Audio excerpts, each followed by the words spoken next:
Welcome everybody, this is a Mobile Suit in Action review. Today I'll be taking a look at the Gundam Wing Endless Waltz Wing Gundam Zero Custom Supreme Slash Edition. Don't believe me? It's actually here right on the box. Supreme Slash Edition, and here is the figure itself. It's been a while since I did a Mobile Suit in Action review, so I'm glad to finally do another one. This is roughly about a 4¼ inch figure in height here. Now the feature of this Supreme Slash Edition, I believe, is these clear wings, as you can see here. And they actually have a lot of detail in them.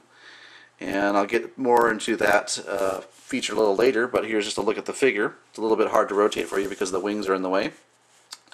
As you can see, it's holding the Buster rifles, so very nice. Let's go ahead and just start off with accessories here. In the back here I've got the beam saber. And it comes with closed fist hands and like 2 additional hands, one for holding the beam saber, one for holding the gun. So here is the beam saber there, and these are the extra hands right here. Nothing too fantastic about that, but here are the Buster rifles. Let's take a look at those.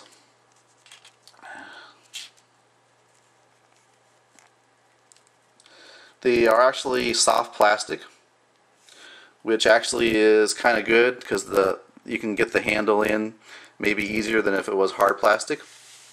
But as you can see, it does have some flexibility to it. So here they are. Pretty nice detailing in the mold there. Now these do combine. There's this piece here. You take this off here. You can see there's 2 holes there. And if you look on the other rifle here, you have a similar piece with 2 pegs in this case. So they just peg together at that point, and then there's also another connection point right here. And I believe this is called the Twin Buster rifle, and as you can see, it actually has some green, kind of metallic green paint apps for the scope or the sight there. So there you go. And you can actually hold the figure itself can actually hold the Twin Buster rifle in its hands. It takes some doing, but let's take a look at that feature.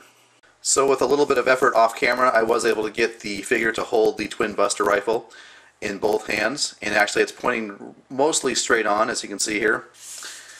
If you look at the hands themselves, the way they're gripping the handles, they're barely holding on, but they do the job, and that's all I ask of it. So it can do that Twin Buster rifle effect there.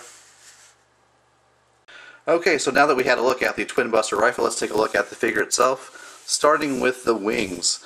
Now, one thing to note is these wings here, this one here and here, it's made of a soft, flexible plastic. You can see how it bends there, whereas this is a hard plastic.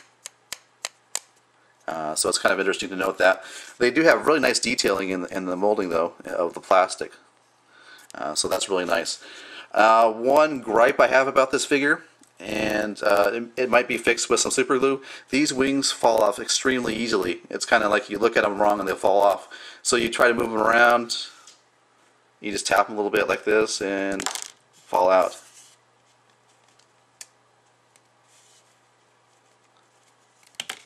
You know, it doesn't take very much to make them fall out. So that's one thing that's unfortunate, but like I say, I might be able to fix this with super glue perhaps. Anyhow, you can see how they are articulated like that, and they don't really stay in well, but you can move them back like this. You know, they're going to fall out pretty easily when you move the figure around. But there is that range of articulation with these 2 back wings here. Now as for the wings that are kind of over the shoulder here, you can see the mechanism. There's a ball joint here and here. Yeah, two places where there's ball joints, so you get a range of articulation there.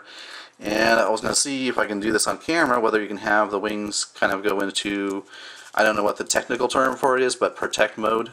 Let's see if we can bring the wings over here over the shoulders, and maybe we can get them to do that iconic look.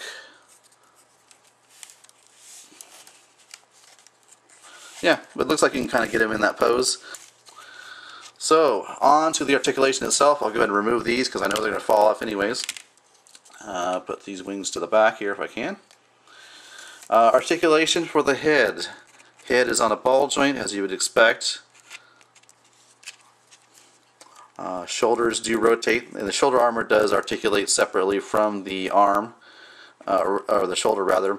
And like with most of the mobile suit in actions, these are prone to falling off too. You can see how they're just they slot into the area between the shoulder and the torso. So you got arm movements. Arms can go out to the side a little bit like that. Bend at the elbow at about 90 degrees before they fall off. Put this back on here. Of course, there's articulation at the wrists. At the wrist, of course. Ever so slightly, you have movement at the waist area. You're going to be hampered a lot by, of course, the side skirts and the front skirts. Speaking of the front skirts do move slightly like that. Let's take a look at the leg / hip articulation. See, legs can go out about like that. I'm actually pushing it pretty hard, so that's about as far as it's going to go forward. Back like that. Out to the side a little bit. Bend at the knee. And as you can see there, that's all you're going to get as far as a bend at the knee, because you're running up against your these two armors are clashing against each other. And then you got, of course, the ankle armor here articulates, and of course the foot is on a ball joint ankle. So before I get to my final thoughts, I have two things to point out with this figure. The blue paint on the figure is actually a blue metallic paint, which is really nice. And also I didn't point out that the figure actually is panel lined. You can see mostly here in the legs, but also throughout the rest of the figure itself as well. Now, do I recommend buying this figure? Well, it is a mobile suit in action figure, which means it's only 4¼ inch tall, so it's relatively small for the price you're going to pay for it. I don't remember exactly how much I paid for it, but I'm guessing I paid no more than $25. Most of the time, these mobile suit in action figures run from anywhere from $20 to $35, depending on which figure you're thinking of buying. Now, obviously, that is a steep price, especially for those of you who like to build model kits. I mean, for $30, you can buy a 1:100 scale model kit easily. So, in that regard, maybe I can't recommend it. But if you're a fan of action figures, and I actually am, I have quite a few of these mobile suit in action figures, then it's worth a look. With the warning, the fact that the only thing I would warn against, of course, is the wings falling out pretty easily. But if you're a fan of the Wing Gundam Zero Custom, certainly I think it's worth a purchase, especially if you can get it for around $20. I do like the fact that the wings are clear, and that's what really makes the Supreme/Edition the Supreme/Edition. So, alright, well, thanks for watching. This has been my review of the Wing Gundam Zero Custom Supreme/Edition. But wait, there's more! I actually wanted to take this time to highlight a few Gundam model kits I'll be reviewing in the future. First up, the Raphael Gundam. I've actually got part of this built. I've got the backpack system here. It is quite large, and it was quite a fun build. And actually, I built this first. I haven't actually built the main mobile suit yet, so... Oh, poor Seraphim. Can't really transform at all, can he? Yeah. Anyways, I also got Seravi Gundam.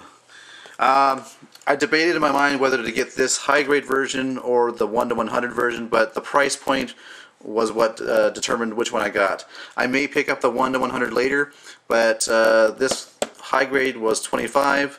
The 1:100 that I looked at was roughly around $40 to $45, so I just wasn't in the mood at this time to spend that much money on a model kit. So, anyways, I got the Seravi Gundam high grade, which actually makes more sense because I'll probably be doing a side-by-side comparison. I mean, not that there's much to compare really, but just a side-to-side look at the Seravi versus the Raphael.